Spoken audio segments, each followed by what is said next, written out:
සුබ දවසක් වේවා මගේ සිත් කල් ප්‍රොඩක්ෂන් YouTube channel එකත් එක්ක එකතු වෙලා ඉන්නකොට සියදෙනාටම මම අද කරා කරන්න යන්නේ වෙනත් දෙයක්. මේක ගැනම ප්ලේලිස්ට් එකක් හදනවා. මේ ප්ලේලිස්ට් එකේම යන්නේ මෙන්න මේ භාෂාවක් ගැන. මේ භාෂාව ගොඩක් වෙනස් භාෂාවක්. දැන් ඔයාලා කතා කරන්නේ ගොඩක් අය දැන් ලංකාවේ නම් සිංහල වෙන්න පුළුවන්. එතකොට වෙන වෙන රටවල් වල වෙන වෙන භාෂා කතා කරනවා දැන් ගොඩක්. අනිවාර්යෙන් ඉංග්‍රීසි තියෙන්න පුළුවන්. ඒ වගේ භාෂා තියෙනවානේ. Python කියන්නේ අපි කතා කරන භාෂාවක් නෙමෙයි. එතකොට මෙතන හඳුන්වලා තියෙන්නේ මේ භාෂාව කියලා තියෙන්නේ අපිට පරිගණකයට කතා කරන භාෂාව. දැන් ඔයාලට මෙහෙම කිව්වට මේක තේරෙන්නේ නැතුව ඇති. අපි මේක බලමු උදාහරණයකින්. දැන් අපි යාළුවෙක්ට මම කතා කරනවා නම් එයාට මම හෙලෝ කොහොමද? එහෙම කතා කරනවානේ. එතකොට දැන් මෙතන අපි කම්පියුටර් කොහොමද කතා කරන්නේ? කම්පියුටර් මම එළියේ ඉඳන් හෙලෝ කොහොමද කිව්වහම කම්පියුටරට තේරෙනවද? මම මේ හෙලෝ කොහොමද කියනවා?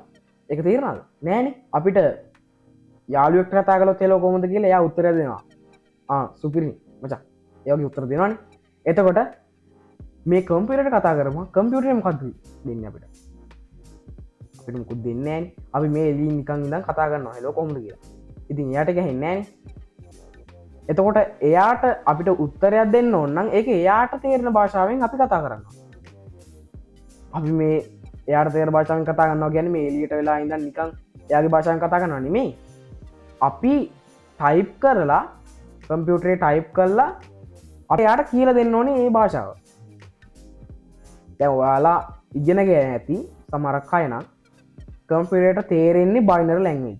يعني බයිනරි ලැන්ග්වේජ් කියන්නේ මොකක්ද කියලා ගත්තොත් බයිනරි ලැන්ග්වේජ් කියන්නේ බිංදුව සහ එක කියන එක. දැන් අපි කොහොමද මේ බිංදුව සහ එක කියන ඒවායින් කම්පියුටරට තේරෙන්නේ කියලා දෙන්නේ? අපි දන්නේ නැහනේ. බිංදුව සහ එක භාවිතා වෙන තැන්. නෑ ඔයාලට එහෙම හිතන ඇතිනේ. බිංදුව සහ එක කියන එකේ අදහස තමයි බිංදුව කියන්නේ false. එහෙම නැත්නම් වැඩ නෑ කියන එක.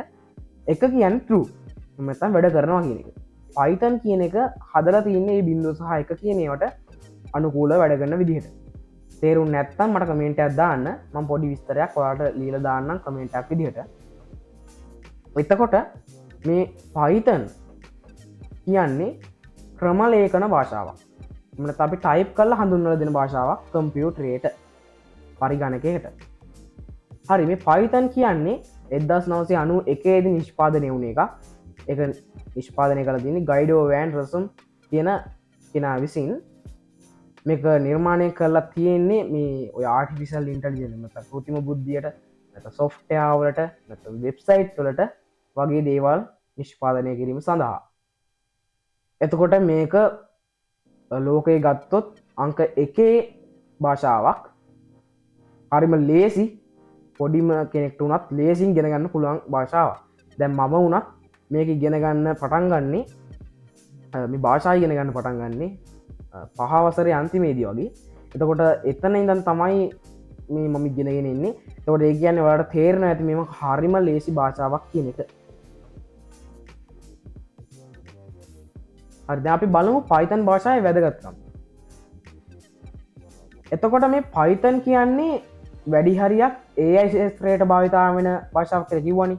දැන් මම මෙතන ඉඳන් AI කියලා කියන්නේ ආටිෆිෂල් ඉන්ටෙලිජන්ස් නැත්නම් කෘත්‍රිම බුද්ධිය කියන එක. තව එකක් තියෙනවා විවිධ ශාස්ත්‍රයන්හි භාවිතා වෙනවා. දැන් අධ්‍යාපනයට භාවිතා වෙනවා, වෛද්‍ය ඒ වෘත්තියට භාවිතා වෙනවා, සහ තොරතුරු තාක්ෂණය වලදීම භාවිතා වෙනවා.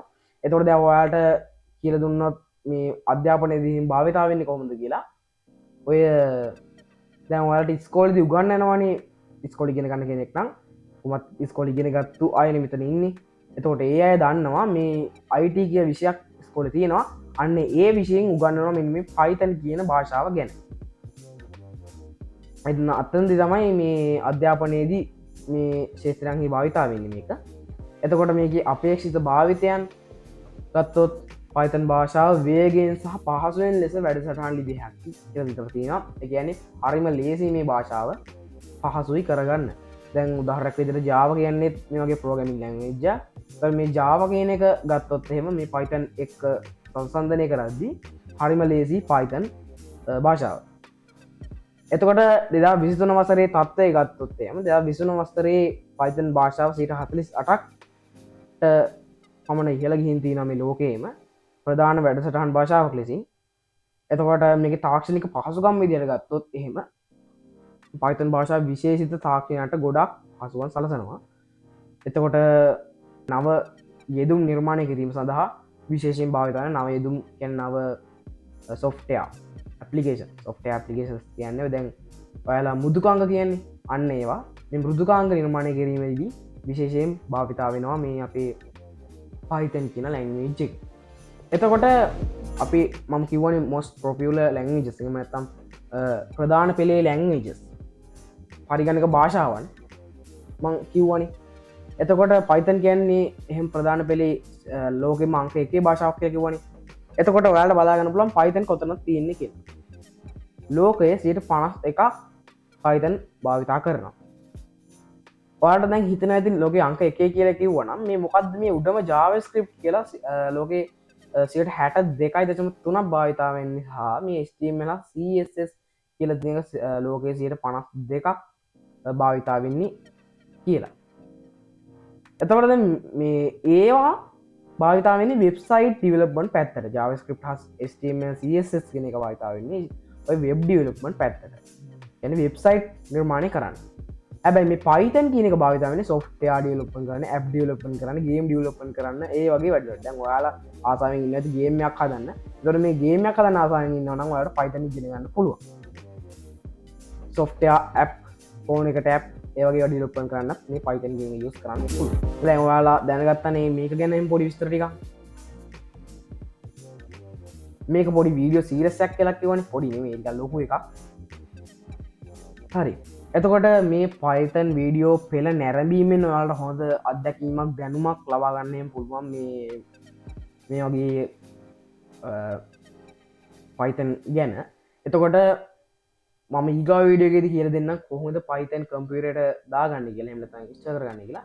ඊට පස්සේ Python එකට ID එකක් දාගන්න හැටි කියලා දෙනවා. එතකොට ID එකක් කියන්නේ මොකක්ද කියලා ඒකෙන් මම කියලා දෙන්නම්. එහෙනම් ඔයාලා මේකෙන් නවතින්න එපා. මේකේ මොකක්ද ප්‍රශ්නයක් ආවනම් අනේ කරුණාකරලා මට කමෙන්ට් එකක් දාන්න. මොකද සමහර අයට ප්‍රශ්න එනවා යාළුවා කියන්නේ නැහැ. ඊට පස්සේ මග අතර මං එනවා ඒ ප්‍රශ්නේ දන්නේ නැතුව. අන්න ඒ හින්දා මේ ප්‍රශ්නෙට අනිවාර්යෙන් කමෙන්ට් එකක් දාන්න. මම අනිවාර්යෙන් කොහෙන් හරි හොයලා ඒකට උත්තරයක් දෙනවා. ඒ කියන්නේ මේ Python වලට අදාළ ප්‍රශ්නයක්. මේ වීඩියෝ එකට අදාළ ප්‍රශ්නයක්. අන්න එහෙම එකක් ආවොත් ප්‍රශ්නයක් දෙන්න උත්තර. එතකොට එහෙනම් මම ගිහින් එන්නම් ඊගා වීඩියෝ එකේදී හම්බ වෙමු.